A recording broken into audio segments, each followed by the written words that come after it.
विधानसभा चुनाव की तारीखों का ऐलान चुनाव आयोग ने अब तक नहीं किया है, लेकिन चुनावों के 2 महीने पहले ही बीजेपी ने छत्तीसगढ़ और मध्य प्रदेश में उम्मीदवारों की लिस्ट जारी कर कांग्रेस का गुणागणित बिगाड़ कर रख दिया।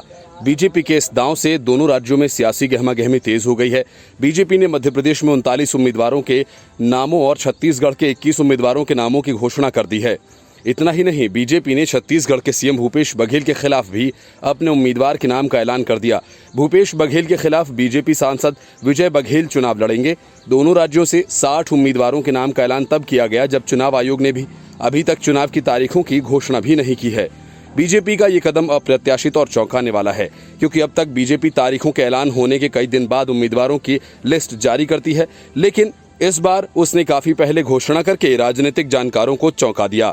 हालांकि ये तो किसी भी दल के पास अधिकार है कि जब उसका मन करे या तैयारी हो तब उम्मीदवारों के नाम का ऐलान हो, लेकिन बीजेपी हर दांव सोच समझकर चलती है। बीते 1 दशक से चुनावी रणनीति बनाने में बीजेपी का कोई तोड़ नहीं है।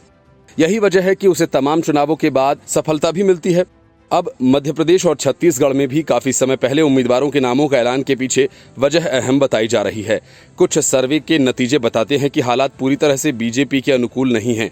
2018 में भी भाजपा दोनों राज्यों को गंवा चुकी थी, लेकिन ज्योतिरादित्य सिंधिया के बीजेपी ज्वाइन करने के बाद उसकी मध्य प्रदेश में वापसी हो गई। अब समय से पहले कैंडिडेट को उतारने से उनके पास जनता के बीच जाकर कांग्रेस के उम्मीदवारों की तुलना में अधिक पैठ बनाने का मौका होगा। वोटर भी अपने कैंडिडेट्स को समझ सकेंगे और उम्मीदवारों के पास भी जनता को ये समझाने के लिए भरपूर समय होगा कि उन्हें जीत मिलती है तो वे क्षेत्र के विकास के लिए क्या क्या करेंगे। बीजेपी आमतौर पर कैंडिडेट्स का ऐलान चुनाव से काफी पहले नहीं करती है।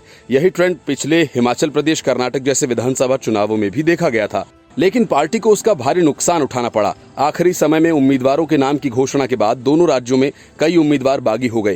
हिमाचल प्रदेश में तो बागियों की लिस्ट 20 से अधिक हो गई थी।